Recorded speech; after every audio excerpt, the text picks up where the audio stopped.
Hi guys, നമ്മൾ ഈ ഒരു വീക്കിലെ യൂറോ USD, GBP USD, XAUൻ്റെ വീക്ക്ലി ലെവൽസ് ആയിരിക്കും ഡിസ്കസ് ചെയ്യുന്നത്. ഫസ്റ്റ് നമ്മൾ യൂറോ USD നോക്കുന്നൊരു സമയത്ത് ഡെയിലി ടൈം ഫ്രെയിമിൽ ഒരു മേജർ ലെവലിൻ്റെ തന്നെ ലിക്വിഡിറ്റി ഗ്രാബ് ചെയ്ത് നിൽക്കുന്ന ടൈമാണിത്. ഈ ഒരു ഹൈ ഗ്രാബ് ചെയ്തതിന് ശേഷം ഇപ്പം കറൻ്റ്ലി ഈ ഒരു ലെവലിലാണ് നിൽക്കുന്നത്. ഡെയിലിയിൽ നോക്കുമ്പം ഇതിൻ്റെ മുകളിൽ നോക്കുവാണെങ്കിലും ഒരു മേജർ ലെവലുണ്ട്, നല്ലൊരു ലിക്വിഡിറ്റി ഉള്ള ഏരിയ ഉണ്ട് തൊട്ട് മേളിൽ തന്നെ. ഈ ഒരു ഏരിയ ഗ്രാബ് ചെയ്ത് കഴിഞ്ഞാൽ ഇവിടെ ഒരു റിവേഴ്സൽ നമുക്ക് എക്സ്പെക്റ്റ് ചെയ്യാം. അതുകൂടാതെ ഇപ്പം കറൻ്റ്ലി നിൽക്കുന്നത് നമ്മുടെ ഫെയർ വാല്യൂ ഗ്യാപ്പൊക്കെ മിറ്റിഗേറ്റ് ചെയ്തതിന് ശേഷമാണ് കറൻ്റ്ലി ഈ ഒരു ബുള്ളിഷ് മൂവ് വന്നിട്ടുള്ളത്. ഡെയിലിയിൽ നോക്കുമ്പം 4 ഹവറിൽ നോക്കുന്നൊരു സമയത്ത് കുറച്ചുകൂടെ ഒരു ക്ലാരിറ്റി കിട്ടും. ഈ ഒരു സമയത്തും ഈ ഒരു ലിക്വിഡിറ്റി ഗ്രാബിന് ശേഷമാണ് കറൻ്റ്ലി നിൽക്കുന്നത്. ഇനി മേജർ ലെവൽ ഏതാണെന്ന് നോക്കുവാണെങ്കിൽ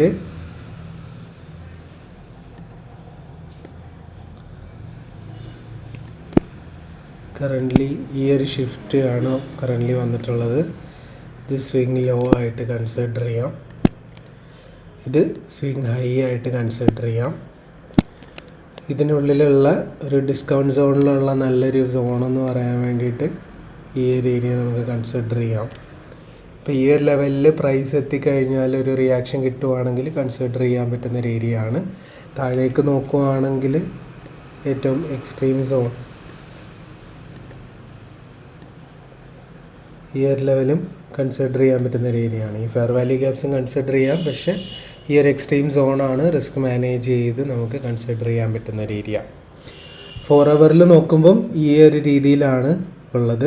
ഇനി 50 മിനിറ്റിലേക്ക് നോക്കുന്നൊരു സമയത്ത് നമുക്ക് കറണ്ട് സ്ട്രക്ചർ ഈ ഒരു രീതിയിലാണ് നിൽക്കുന്നത്. ഇതാണ് സ്വിങ് ഹൈ, ഇതാണ് സ്വിങ് ലോ. ഇപ്പം ഈ രണ്ട് മേജർ ലിക്വിഡിറ്റി സോൺസ്, ഇപ്പം ഈ ഒരു ഹൈ ബ്രേക്ക് ആവുകയാണെങ്കിൽ ഇവിടുന്ന് ഒരു റിവേഴ്സൽ എക്സ്പെക്റ്റ് ചെയ്യാം. ഈ ഒരു ലോ ബ്രേക്ക് ആവുകയാണെങ്കിൽ ഇവിടുന്ന് ഒരു എക്സ്പെക്റ്റ് ചെയ്യാം. ഇവിടെ നമ്മുടെ ഒരു സോൺ നേരത്തെ മാർക്ക് ചെയ്ത സോണോട് ഉള്ളത് കൊണ്ട് ഈ ഒരു ലിക്വിഡിറ്റി ഗ്രാബ് ചെയ്തതിന് ശേഷം ഈ ഒരു സോണിൽ നിന്ന് റിവേഴ്സൽ കിട്ടുവാണെങ്കിൽ കുറച്ചുകൂടെ ഒരു ഹൈ പ്രോബബിൾ സെറ്റപ്പാണ്. ഓക്കെ, അപ്പം കറണ്ട് സ്ട്രക്ചർ നോക്കുവാണെങ്കിൽ ഒരു ബ്രേക്കപ്പ് സ്ട്രക്ചർ തന്ന ഒരു ബുള്ളിഷ് മൂവ്മെൻ്റ് ആണ് കറൻ്റ്ലി യൂറോ USDയിൽ കാണാൻ പറ്റുന്നത്. ഓക്കെ, അപ്പോൾ ഇവിടുന്ന് സ്റ്റാർട്ട് ചെയ്ത് ബ്രേക്കപ്പ് സ്ട്രക്ചർ വന്ന് കറൻ്റ്ലി ഈ ഒരു ലെവലിലാണ് നിൽക്കുന്നത്. ഇപ്പം ഈ ലിക്വിഡിറ്റി ഗ്രാബ് ചെയ്തതിന് ശേഷം ഒരു റിവേഴ്സൽ എക്സ്പെക്റ്റ് ചെയ്ത് ഈ ഒരു ഏരിയ വരെ നമുക്ക് കൺസിഡർ ചെയ്യാവുന്നതാണ്. ഇല്ലാന്നുണ്ടെങ്കിൽ ഈ ഒരു ലോ കളക്ട് ചെയ്തതിന് ശേഷം ഈ ഒരു സോണിൽ നിന്ന് ഒരു ബുള്ളിഷ് മൊമെൻറ്റം നമുക്ക് എക്സ്പെക്റ്റ് ചെയ്യാം. ഇനി GBP ഡെയിലി എടുക്കുകയാണെങ്കിൽ GBPയിലും കറൻ്റ്ലി ഒരു ബുള്ളിഷ് മൊമെൻറ്റം തന്നെയാണ് ഡെയിലിയിലുള്ളത്. കറൻ്റ്ലി ഒരു സ്ട്രക്ചർ ബ്രേക്ക് ചെയ്ത് ഈ ഒരു രീതിയിലാണ് നിൽക്കുന്നത്. ഈ ഒരു സ്ട്രക്ചർ ബ്രേക്കിന് കാരണമായിട്ടുള്ള ഒരു ഓർഡർ ബ്ലോക്ക് വിത്ത് ഇംബാലൻസ് ഈ ഒരു സോണിലുണ്ട്. ഇത് ഒരു ഹൈ പ്രോബബിൾ ഏരിയ ആയിട്ട് കൺസിഡർ ചെയ്യാം. പ്രൈസ് ഇവിടെ എത്തിക്കഴിഞ്ഞാൽ ഒരു റിയാക്ഷൻ കിട്ടുവാണെങ്കിൽ ഒരു ബുള്ളിഷ് മൂവിന് ചാൻസ് ഉള്ള ഒരു ഏരിയ തന്നെയാണ്. കറൻ്റ്ലി പ്രൈസ് ഈ ഒരു റേഞ്ചിൽ കൺസോളിഡേറ്റ് ചെയ്യുകയാണ്. 4 ഹവറിൽ നോക്കുമ്പോൾ കുറച്ചുകൂടെ ഒരു ക്ലാരിറ്റി കിട്ടും. കറൻ്റ്ലി നോക്കുന്നൊരു സമയത്ത് ഈ ഒരു രീതിയിലുള്ള ഇതിപ്പം കറൻ്റ്ലി സ്ട്രക്ചർ ബ്രേക്ക് ഇവിടെ വന്നിട്ടുണ്ട്. അതിനുശേഷമുള്ള മൂവ്മെൻ്റ് ആണ്. സ്വിങ് ഹൈ ആയിട്ട് ഇത് കൺസിഡർ ചെയ്യാം, സ്വിങ് ലോ ആയിട്ട് ഇത് കൺസിഡർ ചെയ്യാം. കറൻ്റ്ലി ഈ ഒരു രീതിയിലാണ് നിൽക്കുന്നത്. ഇനിയും ലോ ടൈം ഫ്രെയിമിൽ നോക്കുന്നൊരു സമയത്ത് ഈ ഒരു ലെവൽ നമുക്ക് കൺസിഡർ ചെയ്യാൻ പറ്റുന്ന ഒരു ഏരിയ ആണ്. ഇതിന് മേളിൽ ഇൻഡ്യൂസ്മെൻറ്റ് ലിക്വിഡിറ്റി ബിൽഡപ്പ് ഉണ്ട്. ഈ ഒരു സോൺ കൺസിഡർ ചെയ്യാം. കുറച്ചുകൂടെ പ്രോബബിൾ ആയിട്ടുള്ള സോൺ നോക്കുവാണെങ്കിൽ ഈ ഒരു ഏരിയ ആണ് കൺസിഡർ ചെയ്യാൻ പറ്റുന്നത്. ഓക്കെ, ഇനി 50 മിനിറ്റിൽ നോക്കുവാണെങ്കിലും ബൈ ചെയ്യാനുള്ള സെറ്റപ്സാണ് കറൻ്റ്ലി ഉള്ളത്. ഇതിപ്പോൾ കറൻ്റ്ലി ഒരു ഇൻറ്റേർണൽ സ്ട്രക്ചറായിട്ടാണ് നിൽക്കുന്നത്. ഈ ഒരു ഹൈ ഗ്രാബ് ചെയ്തതിന് ശേഷമാണ് കറണ്ട് മൂവ്മെൻറ്റ് വന്നിട്ടുള്ളത്. പക്ഷേ പ്രത്യേകിച്ച് സ്ട്രക്ചർ ബ്രേക്കോ കാര്യങ്ങളോ ഒന്നും വന്നിട്ടില്ല. ലിക്വിഡിറ്റി ഗ്രാബിന് ശേഷം ഒരു കൺസോൾട്ടേഷനാണ്. സെൽ ഓപ്പർച്യൂണിറ്റീസ് ഒന്നും ഹൈ പ്രോബബിൾ അല്ല. ബൈ ഓപ്പർച്യൂണിറ്റീസ് നോക്കുന്നതായിരിക്കും കുറച്ചുകൂടെ ബെറ്റർ.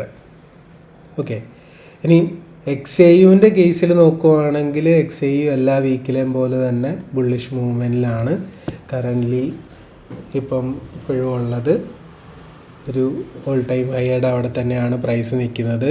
ഗോൾഡ് എക്സ്ട്രീം ബുള്ളിഷായിട്ട് നിൽക്കുന്നത് കൊണ്ട് തന്നെ ഇവിടെ സെൽ ഓപ്പർച്യൂണിറ്റീസ് നോക്കാതെ ബൈ ഓപ്പർച്യൂണിറ്റീസ് നോക്കുന്നതായിരിക്കും ബെറ്റർ. 4 ഹവറിൽ നോക്കുന്നൊരു സമയത്ത് 4 ഹവറിൽ നമുക്ക് ഒരു ഫെയർ വാല്യൂ ഗ്യാപ്പിലാണ് കറൻ്റ്ലി പ്രൈസ് നിൽക്കുന്നത്. അപ്പോൾ ഈ ഒരു സോണിൽ നിന്നാണെങ്കിൽ ഒരു റിയാക്ഷൻ കിട്ടുവാണെങ്കിൽ ഈ ഒരു ബുള്ളിഷ് മൂവ്മെൻറ്റ് നമുക്ക് എക്സ്പെക്റ്റ് ചെയ്യാം.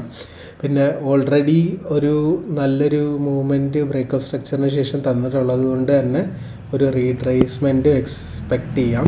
പക്ഷേ ഇവിടെ എപ്പോഴും ഗോൾഡിൽ ഹൈ പ്രോബബിൾ സെറ്റപ്പ് എന്ന് പറയുന്നത് കറണ്ട് സ്ട്രക്ചർ വെച്ച് നോക്കുമ്പോൾ ഒരു ബൈ സെറ്റപ്പ് തന്നെയാണ്. അപ്പം ഏതെങ്കിലും ഒരു ഡിസ്കൗണ്ട് സോണിൽ, ഇപ്പം ഈ ഒരു ഏരിയ, ഈ ഡിസ്കൗണ്ട് സോണിലൊക്കെ നമുക്കൊരു പ്രൈസ് എത്തിക്കഴിഞ്ഞാൽ ഒരു ബൈ ഓപ്പർച്യൂണിറ്റി നല്ല ഹൈ പ്രോബബിൾ സെറ്റപ്പാണ് കറണ്ട് സ്ട്രക്ചർ വെച്ചിട്ട്. ഓക്കെ, അപ്പം ഈ ഒരു ലെവലിലൊക്കെ കൺസിഡർ ചെയ്യുന്നതായിരിക്കും ബെറ്റർ. ഗോൾഡിൽ ഷോർട്ട് ചെയ്യാതിരിക്കുന്നതായിരിക്കും ബെറ്റർ. ഓക്കെ, അപ്പം ഇതാണ് ഈ ഒരു വീക്കിലെ എക്സ്പെക്റ്റേഷൻ. അപ്പോൾ യൂറോ USD ആണെങ്കിലും GBP USD ആണെങ്കിലും XAU ആണെങ്കിലും ഒരു ബുള്ളിഷ് മൊമെൻ്റം തന്നെയാണ് ഈ ഒരു വീക്കിൽ എക്സ്പെക്റ്റ് ചെയ്യാനുള്ളത്.